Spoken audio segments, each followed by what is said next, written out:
शेवटची पिढी. कोणाची म्हणजे काय? आपल्या आजी आजोबांची. म्हणजे ह्यापुढे आजी आजोबा कोण बनणार नाही का? बनणार. पण लुगड्यातल्या आजीची माया कोण देणार आहे का?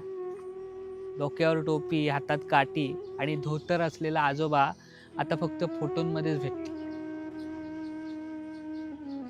या ट्रेंड आणि मॉडेलच्या युगात तुम्हाला संस्कार आणि परंपरा शिकवणारे आजी आजोबा कुठे सापडतील का?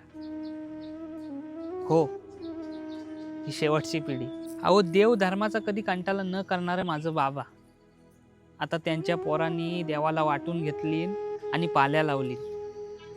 डोक्याच्या टालूला तेल लावणारी माझी आजी कुठं सापडेल का? तिच्या पदराला डोलं पुसत कडवर घेऊन गावभर मांजा बावा करीत माझी आई फिरेल काय? हो, ही शेवटची पिढी आहे. लुगड्यातली आजी आणि धोतातला आजोबा आता मला कुठं सापडेल काय?